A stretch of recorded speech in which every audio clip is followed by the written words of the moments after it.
కృష్ణకమలం మొక్క భారతీయ సంస్కృతిలో అత్యంత ప్రాముఖ్యతను కలిగి ఉంది. ఈ పువ్వు శ్రీకృష్ణుడి జీవితంలోని వివిధ అంశాలకు పోలి ఉంటుంది కనుక ఈ మొక్కకు కృష్ణ కమలం మొక్క అనే పేరు వచ్చింది. ఇంటి పరిసరాల్లో ఈ మొక్కలను పెంచడం వల్ల దైవిక శక్తులను ఆకర్షిస్తుంది. వాస్తు శాస్త్రం ప్రకారం ఈ మొక్కని పెంచుకోవడంలో కొన్ని నియమాలున్నాయి. ఏ దిశలో పెంచుకోవడం శుభప్రదమో ఇప్పుడు తెలుసుకుందాం.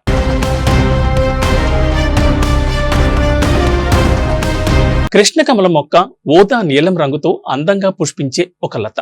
ఈ పువ్వులోని భాగాలు శ్రీకృష్ణుని జీవితంలోని వివిధ అంశాలతో దగ్గరి సంబంధం కలిగి ఉన్నాయి. అందుకని ఈ మొక్కని అత్యంత పవిత్రమైన మొక్క అని అంటారు. కృష్ణకమలం మొక్క వాస్తు ప్రాముఖ్యత, ప్రయోజనాల గురించి ఇప్పుడు తెలుసుకుందాం.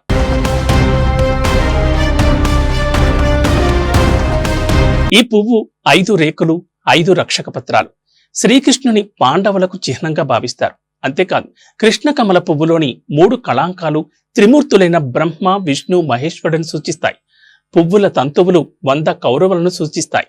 మొత్తం పువ్వు చుట్టూ ఉన్న తంతువులు శ్రీకృష్ణుని సుదర్శన చక్రాన్ని సూచిస్తాయి. ఈ మొక్కకు ఆధ్యాత్మిక ప్రాముఖ్యతతో పాటు అనేక ఔషధ ప్రయోజనాలు కలిగి ఉంది.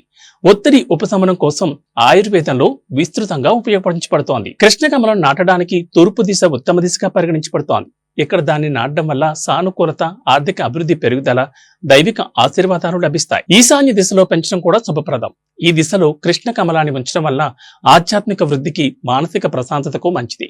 ఆగ్నేయ మూలలో నాటడం శుభప్రదం. తద్వారా శ్రేయస్సు, శాంతి, సానుకూల శక్తి వస్తాయి. కృష్ణ కమలం మొక్క ఒక తీగ కనుక ఈ ప్రదేశాల్లో ఈ మొక్కను పెంచడం వల్ల దీనికి మంచి మద్దతు కూడా లభిస్తుంది.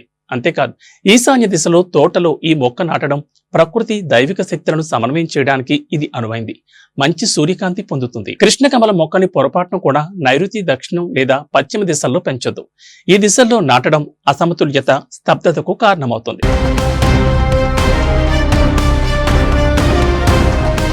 కృష్ణకమలం పువ్వులు సానుకూల శక్తిని ఆకర్షిస్తాయి, ప్రతికూలతను దూరం చేస్తాయి, గాలిని శుద్ధి చేస్తాయి, సామరస్య వాతావరణాన్ని కూడా ప్రోత్సహిస్తుంది. మొక్క శాంతితో శక్తి కుటుంబ సభ్యుల మధ్య విభేదాలను తగ్గించడంలో సహాయపడుతుంది. కృష్ణకమలం మొక్క కుటుంబ సభ్యుల బంధాన్ని పెంపొందించడానికి, ముఖ్యంగా వివాహిత జంటల బంధాన్ని బలోపేతం చేస్తుంది. అంతేకాదు దీన్ని సరైన దిశలో ఉంచినప్పుడు సంపద, ఆర్థిక సమృద్ధిని ఆహ్వానిస్తుంది.